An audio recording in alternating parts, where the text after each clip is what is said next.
Welcome to Mallett and Michelle on Dripping Springs, hosted by me, Michelle Lewis, and Steve Mallett, where it's not beneath him to tell a telemarketer he has a week to live to get out of a phone call. Yeah, she said, "Are you still selling real estate?" I said, "Yes, but I'm in hospice." God bless you. God bless you. I'll call you back next week. Yeah.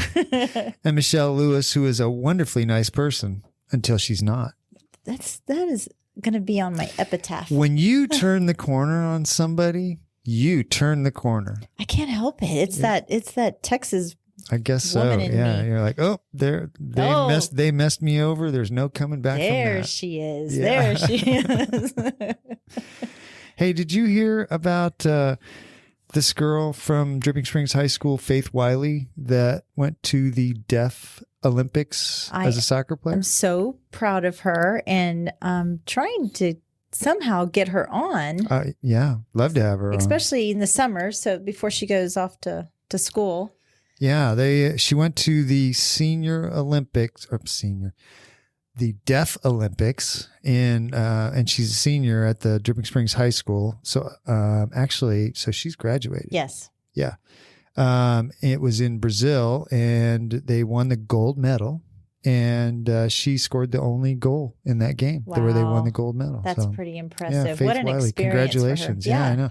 You know, Holly works at the School for the Deaf, and have you ever seen them playing football, the deaf kids playing football? So, funny story, that when Tate played league ball with the Hill Country Cowboys, that the Texas School for the Deaf was our home school. Oh. And Tate was quarterback of the deaf team. And so we learned a lot about clapping with our hands, and Tate learned a lot of bad words. Yeah. He learned what poop was. On the field, he would do the poop sign to us, which was pretty funny.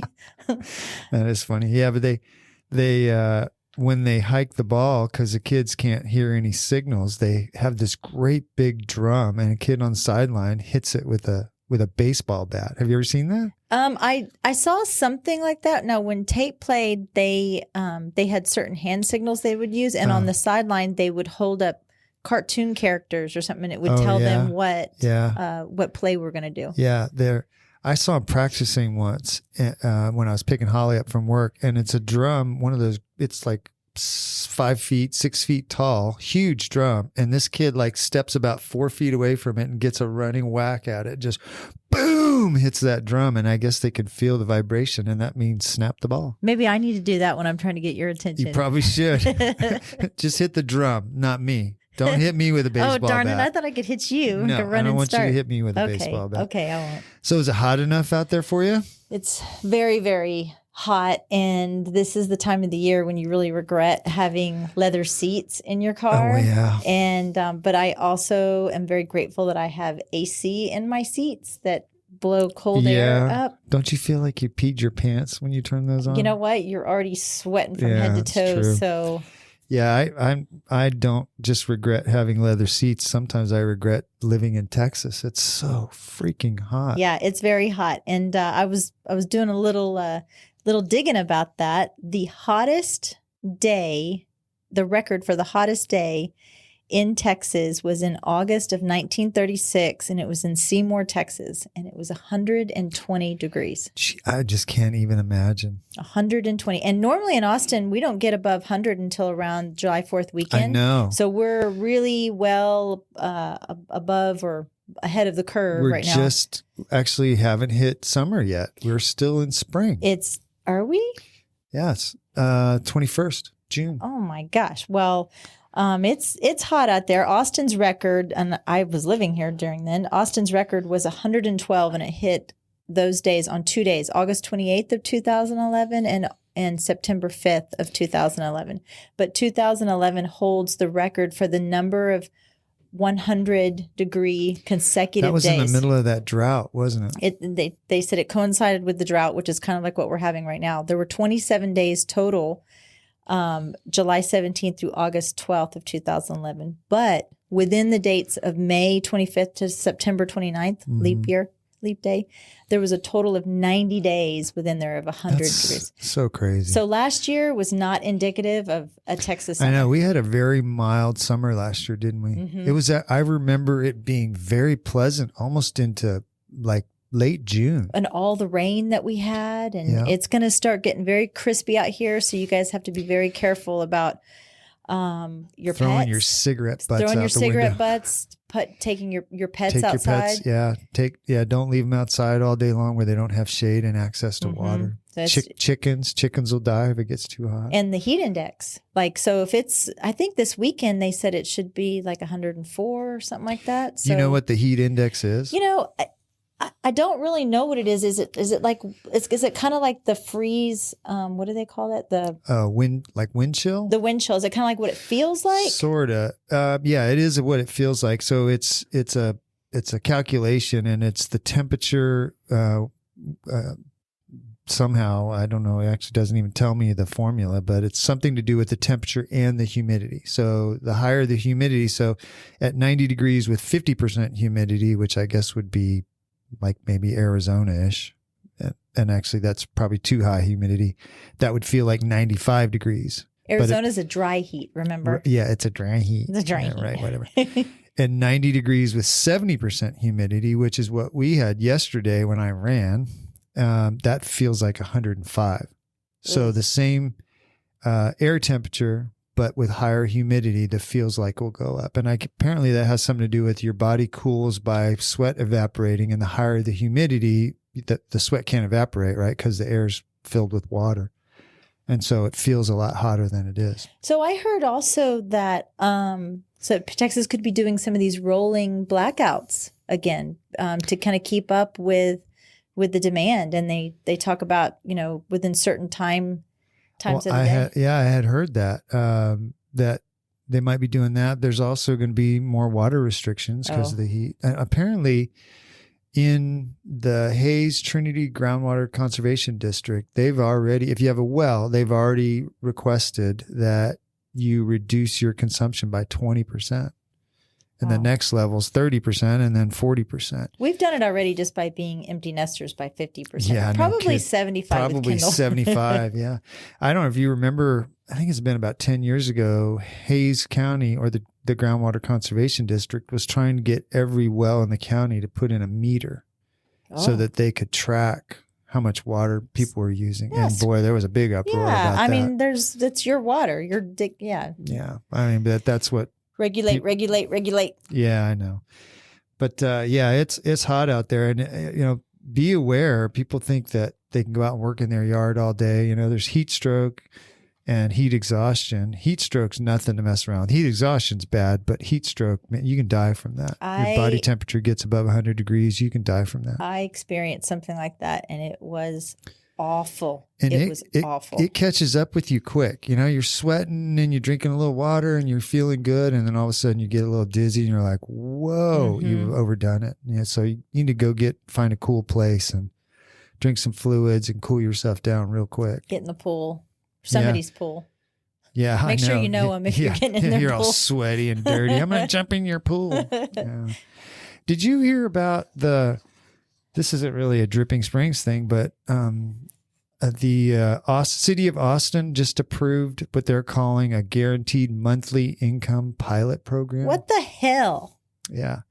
Passed the city council an 8-1 vote on May 5th. And this really kind of flew under the radar. I was a little surprised that nobody was talking about that. And even though you and I don't live in Austin, I mean, we know lots of people that do. But so the city just approved a $1.18 million program to give 85 families $1,000 a month for a year. How do they choose the 85 families? Is it like people that are in their pocket, probably relative? I mean, that's how politicians work, That's right? Exactly right. That was actually one of the reasons I wanted to talk about this. Yeah. You think about that. They give you $1,000 a month. They're going to give them to the people that, toe the line, right? I'm sure there's going to be some legit people on there that legitimately could benefit from something like that. But long term, I can't see anywhere where this universal basic income works out. That's what they're trying to get to, is where everybody gets a check from the government. So they confiscate the money from the people that are producing, and then everybody else gets a check, right? So here's my feeling on that. So it's number one, it's gonna remove the incentive for people to work. It does. Right? It's going to lead to labor shortages, even more so than we have right now. Yeah. I feel it's going to just totally tank our economy, and that's why our economy is in the crapper right now, because of what they did with all of the checks and the free money and just spending more money than we have, and then inflation. On top of it, less taxable income. If less people are working, less people are being taxed. That's right? true. That's true. So where are we just well, printing they just money take more money from those of us that are producing, that are actually working? Yeah. I think the premise of all this that drives me nuts is that, and you see this with a lot of politicians, they think if they throw money at something, it will fix the problem. And that very, very rarely works. Because it's not their money. Well, yeah, they're throwing our money out. Yeah, think about it. If you lived in Austin, your property taxes, they took $1 million and didn't really even discuss it with anybody, and now they're just going to go send checks to people. Yeah, there was that I don't even know what her name was, this politician, and she was talking about, the gas prices don't really concern me because I drive an electric car and I just drive by gas stations and laugh. Ha, ha, ha, ha. It's like how they're tone so deaf. Disconnected from the real world. 100%. Yeah. Both sides are disconnected. Yeah. Well, the other thing that bothers me about this is that, the budget in Austin, I say even though we don't live there, but the budget in Austin for homelessness has skyrocketed. And guess what that does? More homeless people move here. Well, the problem's getting worse. Austin is the number one city in Texas for homelessness. It's Austin first, and I think it's because they make Houston. They make it very friendly, right? They're giving people checks for $1,000. And the other thing is, what's the unemployment rate in Austin? It's like 2%. So you can find a job. Yeah. There are jobs out there. So if you get your $1,000 check from the government, they're going to have all these guidelines, right? What if you post something on Facebook about you don't like Mayor Adler? Maybe you don't get your check next month, right? You got to stay in line. So getting checks from the government is never a good thing. But this whole homeless thing is really just a big scam. I found some numbers that New York City for 2022 is spending $2.06 billion on homelessness. That's with a B? With a B. There's 61, I'm rounding off, 61,000 homeless people in New York. You know what that is per person? $33,500 per homeless person in New York. It's this huge government program. It's called the Department of Homeless Services. They have 2,600 employees. That's one employee for every 23 homeless people. There's 234 New Yorkers for every police officer. So it's almost 10 to 1 government employees for homeless people versus cops for regular citizens. I think if you also look at the demographic of the homeless population, granted there are the homeless families, there are the children, there are victims of domestic violence. It's rare. Such a small percentage, so rare. And there's so many programs out there. And I think part of what happens is that when I was looking, there's something like 65% of the homeless people have either a drug abuse or a mental health. It's way higher than that. And I think that with that percentage, right? Let's just say it's 60, just for the sake of argument, let's say it's 65%. Right. And then the other 35% are the DVs and domestic violence, the families. There are so many programs out there right now that help these families. Now, granted, they're overrun, they're overused, but in order to be in there, you cannot use drugs or alcohol. I think there's some job requirements. And yes, it must be very hard to not have a home and to go to a job and to be clean. But what I don't understand is the camping and the aggressiveness that Michelle, happens. those people, most of those people that are camping downtown in Austin, they don't want to live in a house. No. They have mental health issues. They're addicted to drugs or alcohol, or they are choosing to pitch their tent in one of the nicest places to pitch a tent in Texas, probably.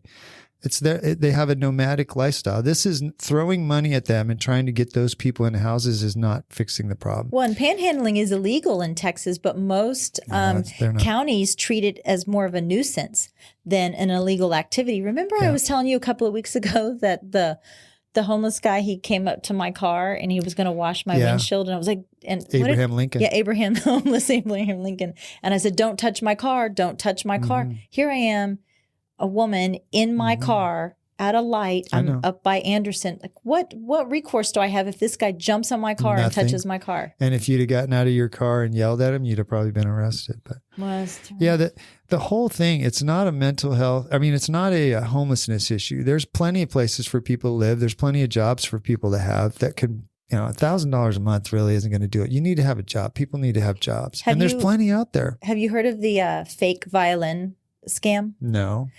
So you've probably seen them. You didn't even know it.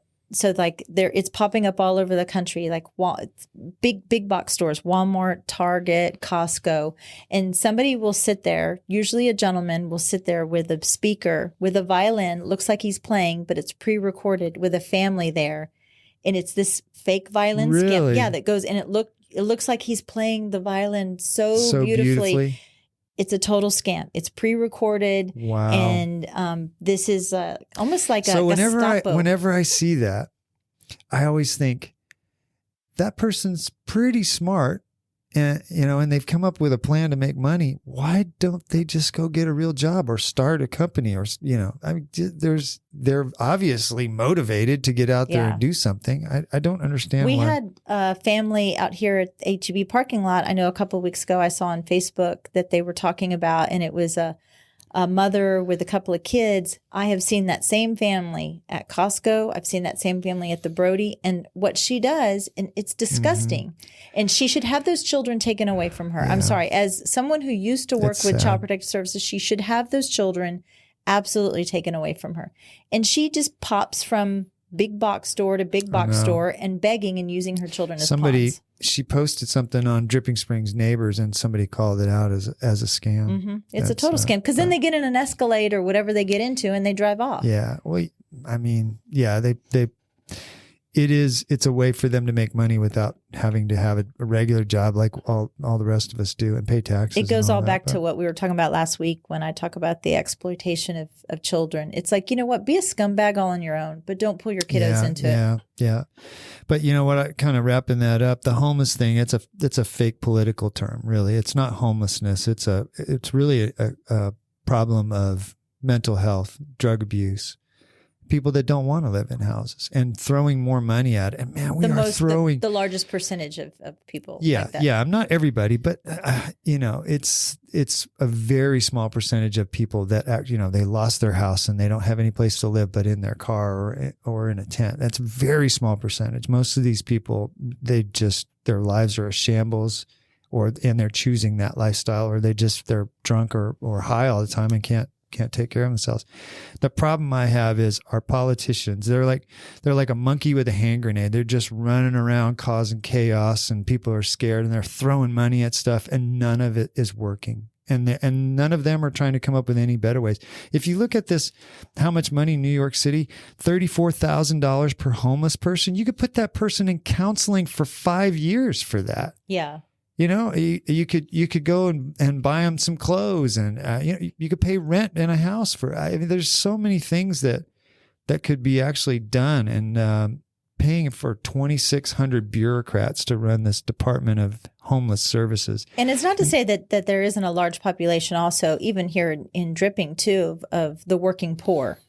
But there's working the poor. Working They're trying, yeah. We do have Section 8 housing here in Dripping Springs. It's true.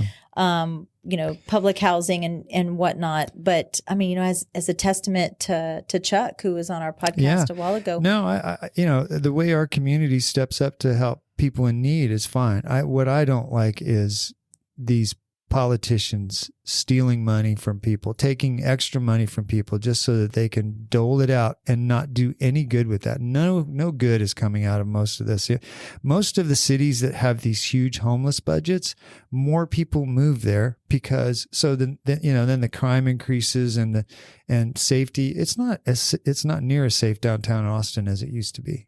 So every time they increase their budget, more people move there because it's better for them to live there where there's more money flowing and all this cronyism where, these politicians are, some of these shelters, they're charging $300 plus a night to have somebody stay there, and the city writes them a check. You know that there's, and then the people in the shelters support the politicians. It's just this big money, oh my God, like a money laundering When did system. the term public servant become synonymous with I'm going to be super wealthy and I'm going to it is ridiculous. Have our eyes just been closed or all of a sudden are we seeing more and more of it? That's what I don't understand.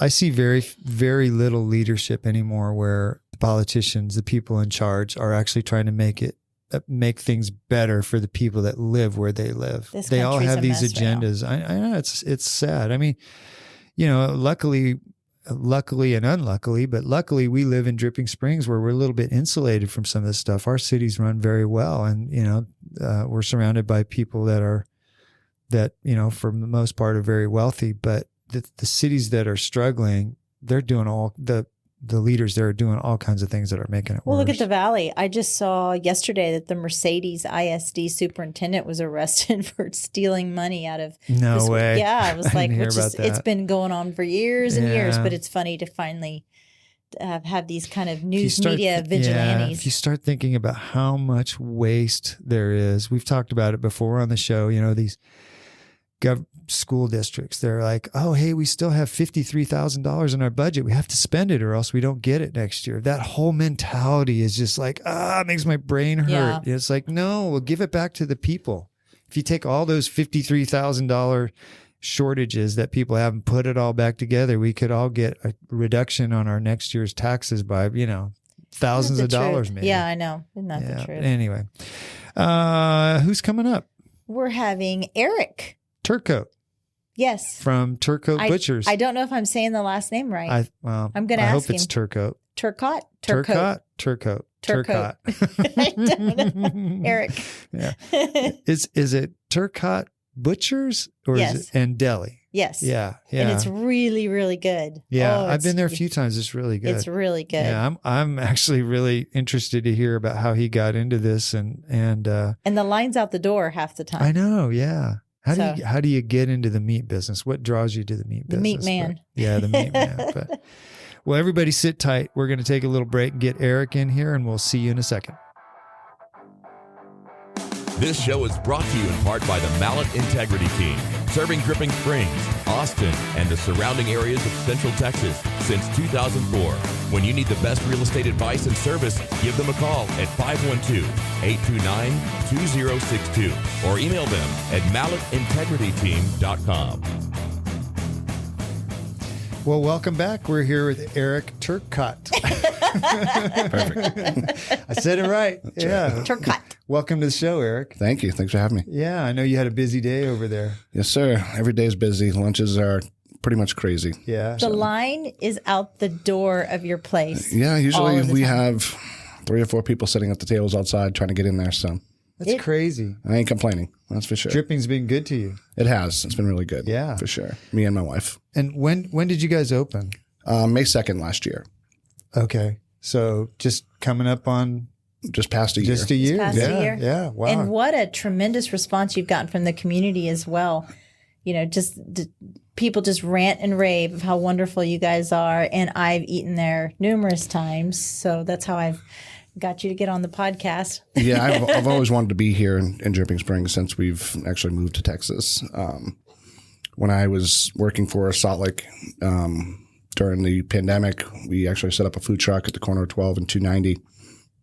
And I got to meet a lot of the people in this community. Yeah. So I didn't realize that was you that was doing that. And we, my family personally, we ordered from you guys several times. And when I was doing some research, I was going back on the Facebook page and, you're really a stand-up guy. I was reading some of the things. You guys had some couple of issues early on, just like everybody, trying to figure out. Figure out all the kinks. Yeah. For sure. Yeah, definitely. And the kinks were always changing. Always. It was like you were throwing curveballs all the time. Yeah. A lot of people in this town did not want us there for sure. Because, really? Yeah.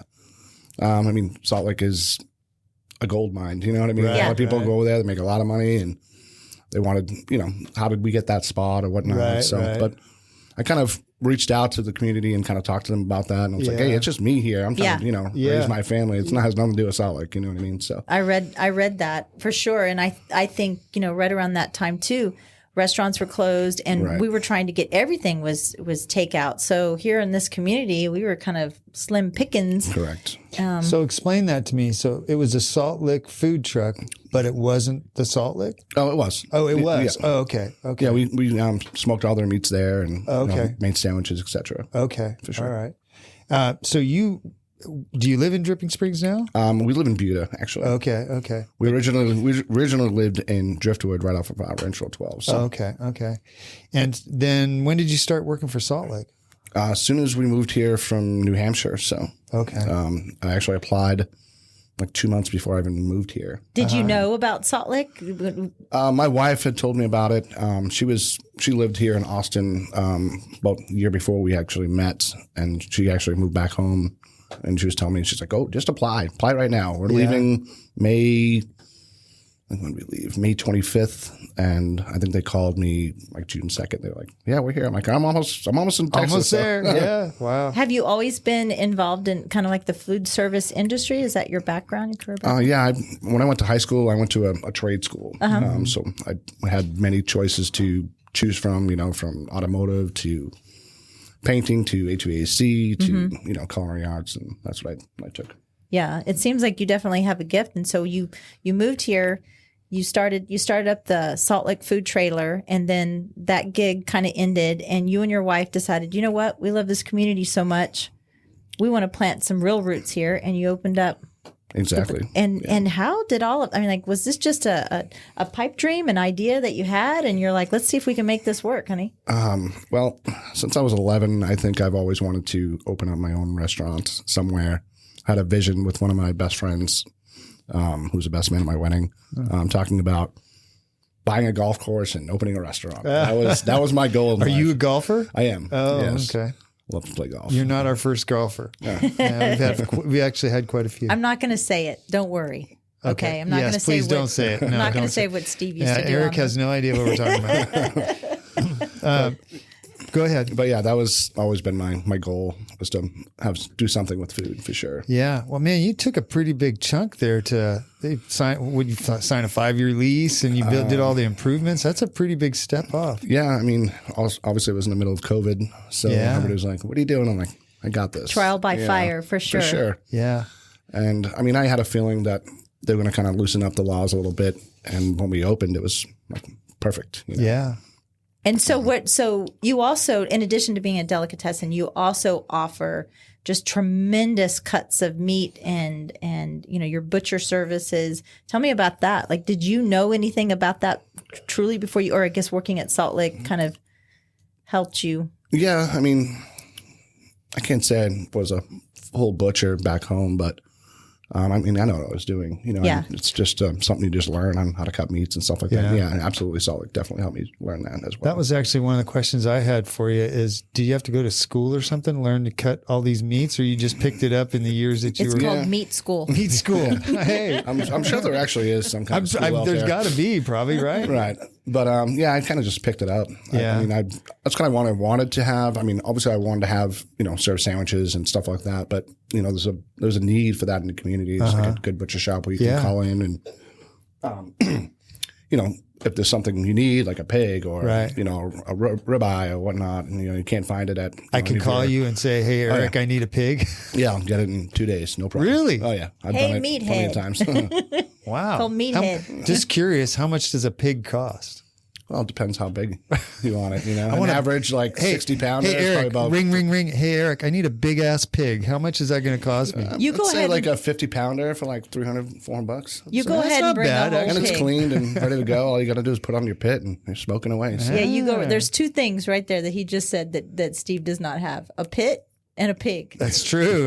True. Go Yeah. ahead, bring a pig She's home to gonna make Holly. fun of me, but I and you probably will too. I don't eat red meat. So Okay. I just stopped eating red meat, so don't tell yeah, anybody. see, look at that. Shh, don't tell I'm on a anybody. diet. Yeah. I love red meat. Yes, yeah, Michelle will eat all of ours. I love it. It's delicious. We had a debate before you came in here.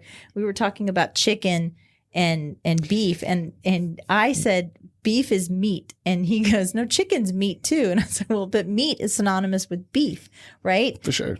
You don't think chicken's meat? Oh, of course I do. I think anything that comes from an animal is meat. Yeah, exactly. Yeah. I still think. Speaking beef of is chicken, meat. we just started carrying Greener Pastures. It's all organic, locally raised chicken. So Oh, that's cool. Yeah. So do they come to you all processed and they bring them in, or you have to clean them, or what step in the process do you get them at? not all of it. My chicken does come cleaned. Yeah, it's not comes balking or cryovac. mooing when it comes in. But a lot of my beef, my meat, as you would say, it comes in as primals that I just break down and cut. Okay. I can't walk a cow through my front door and cut it and be frowned upon by I the health figured department. that. But Yeah. Do they bring them in like a side? And yeah, they're like quarters. Okay, and stuff, so I just yeah. cut them. I just think of this visual. Holly would be mortified. Yeah, my wife's a Mortified. vegetarian. If I walk a full cow in with a bell on to the front door, she'd probably not be happy. Elsie. She would probably be boycotting you out there. Poor Elsie. Yeah, I can see that. save the cow. Yeah. So, you've had some growing pains here and there, and one of the biggest unfortunate things that's kind of hit you over the last years, you've had 2 break-ins, or I guess one was an actual break-in, and was the other one an attempted break-in? Yeah, Or one of them was a full break-in. The second one was attempted after I decided to change my locks, where you need a shotgun to blow open that door. You know what I mean? But not the same guy, you don't think, right? oh, it was, yeah, definitely Oh, Same guy came twice? Yeah, same crew. Yeah, there's more than one of them. Are they So, were they locals? They were, yeah. One was in Wimberley. 2 of them were students at Dripping Springs. Oh, interesting. High school, Why so. do you think they targeted you? Well, unfortunately, one of our old employees was one that actually gave them all the information to break in. So, Oh, that's a shame. yeah. That's a shame. Yeah, that's kind of heartbreaking too. For You sure. kind of have some trust in your employees, and what a shame. And I heard that he hit several places. He did, yeah. He hit the Homespun. He hit the flower shop on 290 there. Sated Sheep. Grand Slam Pizza. Oh, That sucks. Yeah. they hit Grand Slam Pizza. Yeah, we're actually go the one who kick caught his them. ass. We caught them red-handed. Really? on our cameras outside, and that's how we were able Those to track owners them of down. Grand Slam Pizza are just some of the nicest. They are fantastic. People. Yeah. They're Yeah. the sweetest And they have people. done so much for this community over the sure. years. Like every little league, every little junior baseball team, football team, they all have pizza there. Yeah, Mr. Lee's a good guy. Yeah. I had it always pisses me off, these hardworking people, when somebody comes to steal their stuff. I had a bike shop in the late 80s, early 90s in Southern California. And we had these big plate glass windows on the side of our shop that were like 8 feet by 6 feet. And this guy came with those rubber suction cup things for windows and actually pulled the window out of the frame and That's reached pretty through and crafty. stole a bunch of bicycles. And it was just out of where wouldn't set off the alarm. Right. You know, so because crazy. if he'd have come through the front door, the alarm would have gone off. But it was like, I stood there looking at that. Like, first of all, I was pissed because I get here every morning, I bust my ass, and you're just going to come steal from me. And why don't you go get a real freaking job? Yeah, I mean, I would have hired these guys if they would have just came in and asked Right? for the job. Yeah, you know? exactly, There's yeah. a hiring sign on my door. It's like, come on in and get a Yeah. job. And now Okay, they still. just have this stain. Have they are they still serving time? Are they out? Or? I'm pretty sure they're still in jail.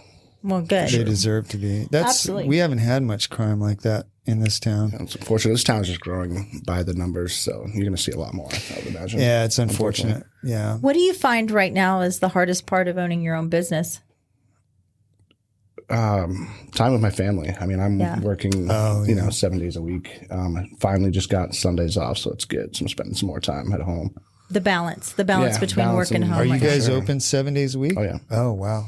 Yeah, we're just about to launch breakfast in the next 2 weeks. Holy So, cow! Oh, we get like during the weekdays. we're going to start on Saturday and Sunday. Check it out. If it flies, if it goes off good, I'm going to go open Sunday. Well, yeah, we'll we have have to go on Saturday and Sunday, so they just so you can But check it out. but we'll also go during the week if they open during the week, yeah, and we'll go have yeah. a team meeting and Yeah, for and sure. sit there. We'll And so, definitely. I mean, I know it's going to take off. There's not many breakfast places around here. you will do well. Yeah. Like, Absolutely. all the people that come out here ride their bikes and stuff on Sunday. for sure. I live right by Time and Doe, and people pull up there all day, especially long on and go, Sundays, "Oh, he they're said when shut." they're closed. Yeah. So you have 3 kids, Mm-hmm. and one lives in New Hampshire, and you have 2 little ones, 2 little girls, Correct. that are here. How's that going for you? You got a 5 and what do you? No, you have a 4 and 1 year old, right? Yeah, Zenley's about to turn 5 in November, and Landry will be 2 in August. Oh my Wow, gosh, man, you are a busy guy. little babies. Oh yeah, they already want to work for us, so it's good. Oh, good. In a few more years, and I'll put them back there. Put them back there, cutting the meat up. Yeah. That's right. The whole cow. What time do you have to get to the? What do you call it? A shop? Yeah, I mean, we're usually there by 9. Okay, so it's not like you got to be there like a. No, we're not a donut shop. We got to be there for. Yeah, I like my sleep. I enjoy it too much. Yeah, So. yeah. And do you start cooking in the morning right away, or is it kind of like everything's cooked just to order? Everything's pretty much cooked to order, except for we'll slice all our meats for sandwiches and stuff like that. We'll saute our peppers and onions, get them ready for our cheesesteaks because we sell a lot of cheesesteaks. Do you? Oh, dude, I haven't had those cheesesteak. cheesesteaks are yummy. Yeah. I think Cedric you and can turn I- your wife into a full-on meat person if you Yes. tried our cheesesteaks. Yeah. Bet you can't. I will try. I will do my best. But we do have vegetarian options for her. So. Yeah, I looked on your menu and I was thinking that Holly and my wife and I would come over there for sure. Yeah, I've been there a couple times just for lunch. They have that community date night, but they do steaks on the community date night too. So We serve vegetables with them. See, so, yeah, baked potato. Yeah.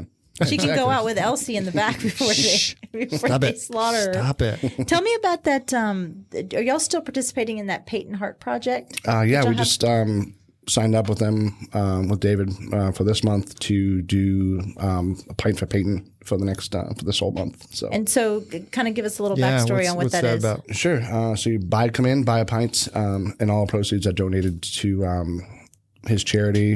His son unfortunately committed suicide at a very young age, and his father and mother are trying to prevent those things. So we're just trying to do our So it's job and help awareness them, for sure. about that. And then, correct me if I'm wrong. You had a community. I don't even know. I can't remember what you called it. Do you have something where people could come in if they couldn't Oh afford yeah, a we meal? have we actually had one guy come in today. So it's a Love Thy Neighbor, where person who actually can afford lunch can come in and purchase something for somebody who cannot. So we have a big bulletin board with a bunch of receipts on it that no questions asked. Come in, pull the receipt down, hand it to us, That and is really cool. we'll feed them. Did you come up with that? No, it was the group, Love Thy Neighbor group, that approached us. And That's very cool. We're on board right away. So. Yeah. The fact that you're participating in it, that's pretty neat. And we're such a small community also, but we've talked about this in the past, that there's such a silent community here in Dripping Springs that we're so affluent that you kind of forget of the There the are a lot of have-nots. people there just living day to day. Yeah, everybody thinks, Dripping Springs is rich, but people suffer, They do. And I'm one of those people too. Grew up the same way, not rich, not completely poor, but sometimes I had to ask for a handout as a kid, Yeah. So I want to just give back. Yeah. So, Yeah. Bless others as you've been blessed. yeah, of course. Are you having any supply chain issues? Yes, I think everyone is. I don't get it. Prices are through the roof. I can't get styrofoam cups one day, or there's a shortage of unsweet Lipton iced tea for crying out loud. I haven't been able to get it for 2 months, and all my customers are like, "What the heck's going on here?" But yeah, has not been easy. For sure. Constantly trying to look to source other things and definitely. filling gaps. And it's weird stuff too, like not only just like straws, but then you'll have something like to-go boxes, like Yeah, you said, or exactly. styrofoam, Yep, and absolutely.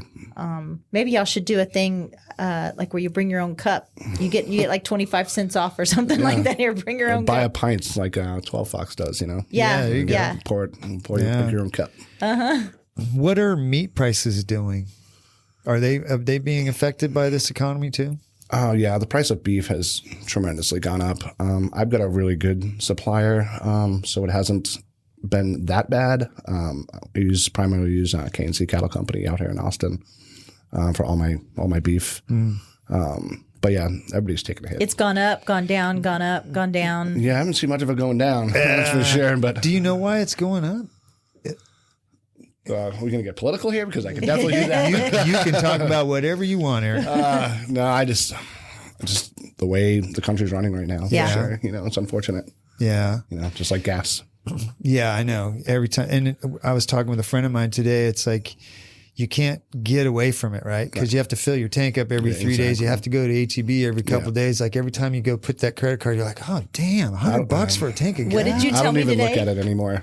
Because I said, oh, hey, guys, I just spent $80 filling my small car up. And what did you say? I said, it'll be 100 soon. Oh, yeah.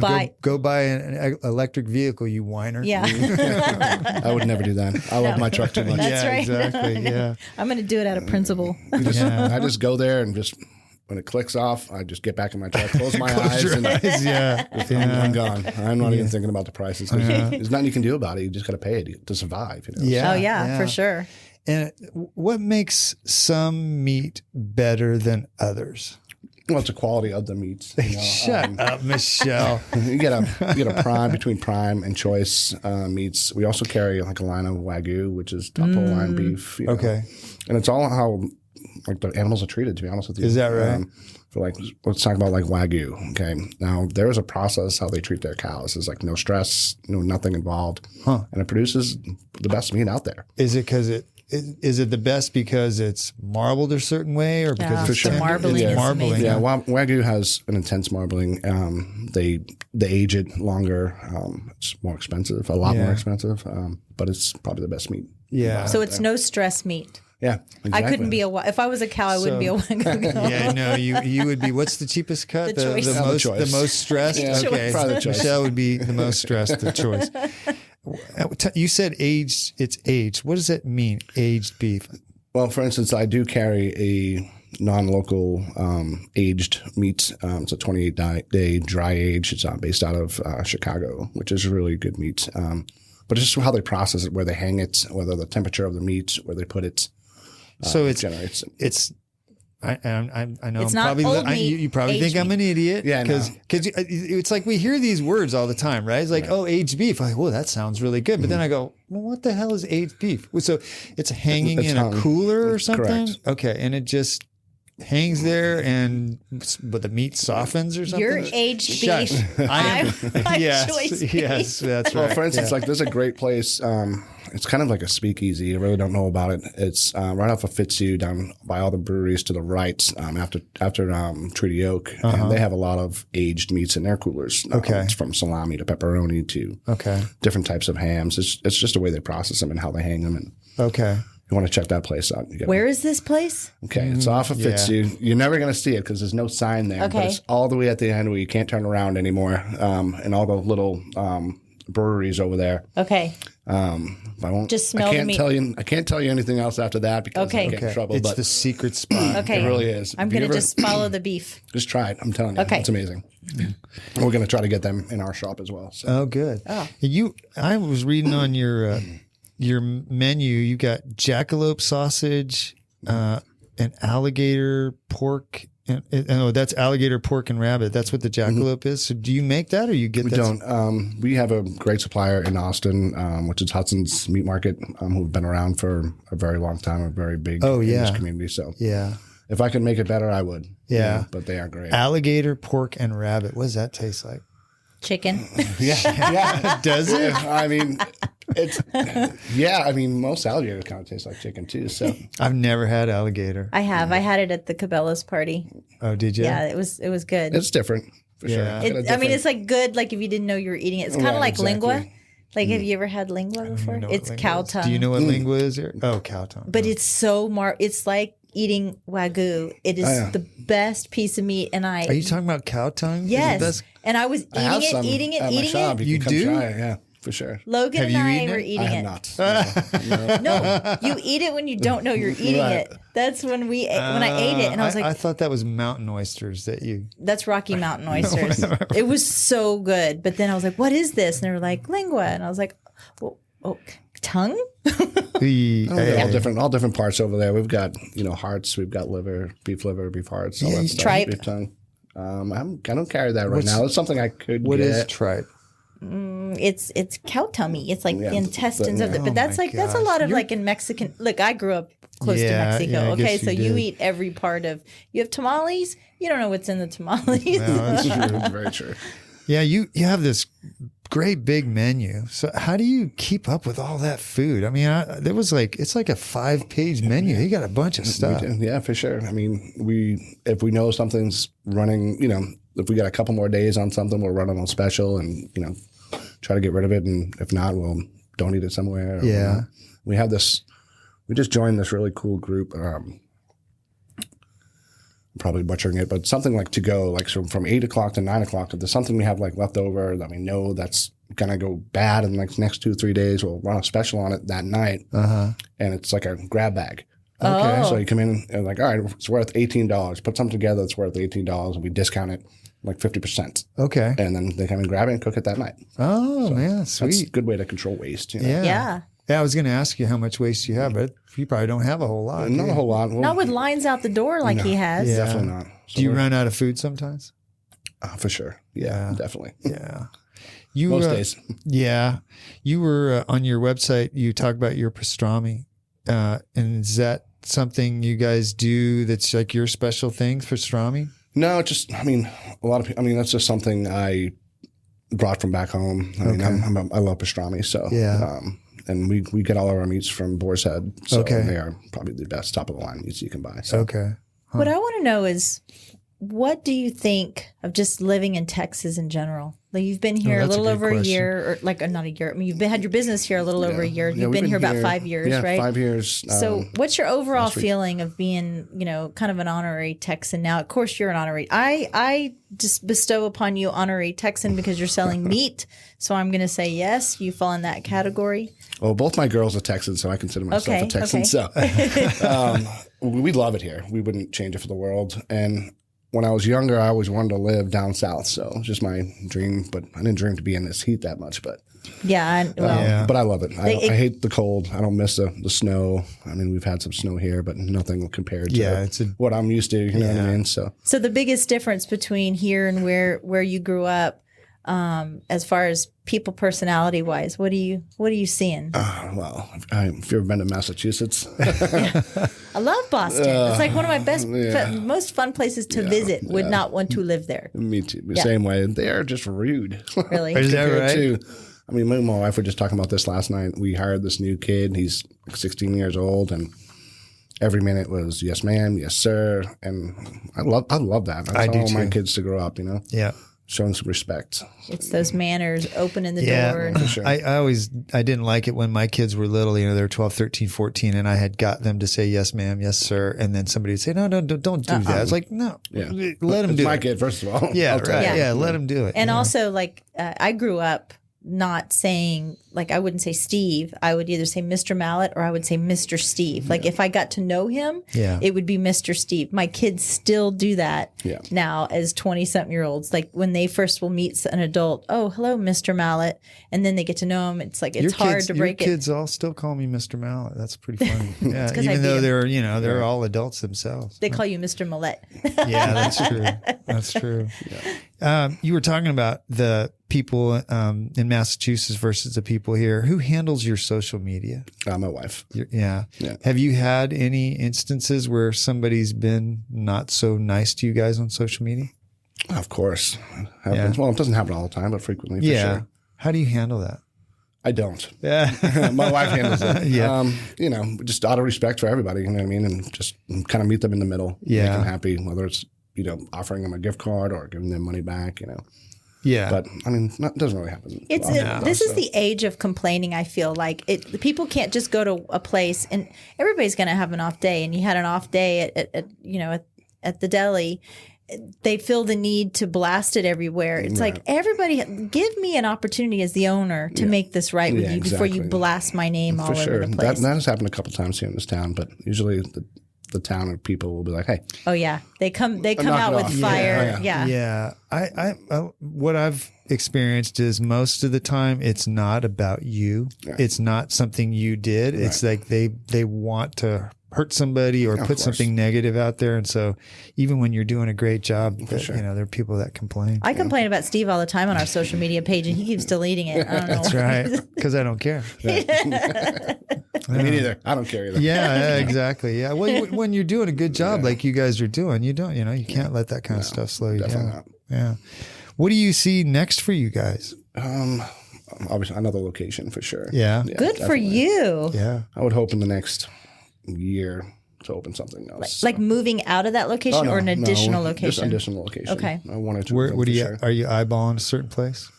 Yeah, I am. I've got something in the works right now that we're working on. Right next to my house. I'm going to Yeah, let him open up right. next Yeah. to my house. We do have something working locally that we're going to do, and I'm looking forward to hopefully opening something in Henley. Oh, good wow. for That'd be you. cool. Yeah. This area is just exploding, Yeah, and I I think that's the next area to start Yeah. getting bigger. So No, I think you're right. I think everything out west is going to get really packed in. You know, I think in the age now where everything is like bigger is better, big, big, big, big, big. And to be able to go to my local butcher and pick out that piece of meat and I can't help it. I'm a 12-year-old boy. Yeah, I was going to say, you are. You're a Just 12-year-old boy. Just to pick out, Michelle, to pick- fart. I can't. Fart. Just to pick out that piece of meat. Look, my face is red. I can feel it. But I like that you have that hometown flair and you've established yourself here in Dripping Springs. You've kind of rooted your family, and you know we really welcome you here. And thank you. Yeah, Dripping. Happy to be here. for Wish sure. you huge success. Thank you very much. And we're going to come over for breakfast. When are you starting breakfast? I believe the following weekend after this weekend. Okay. So Well, by the time this show comes out, you'll be doing That's it. right. Perfect. Yeah. Well, thanks, Eric. We really appreciate you coming in problem. and spending some time with us. all right. Thanks for having me. I will see you at the butcher's. We'll be there. This show is brought to you in part by the Mallett Integrity Team, serving Dripping Springs, Austin, and the surrounding areas of Central Texas since 2004. When you need the best real estate advice and service, give them a call at 512-829-2062 or email them at mallettintegrityteam.com. thanks for listening. If you have comments or feedback, please email us at malletandmichelle@gmail.com. Follow us on Facebook and Instagram at Mallett and Michelle. Listen to us on Apple Podcasts, Spotify, and Stitcher. Please follow us and leave a review. Thanks again for listening.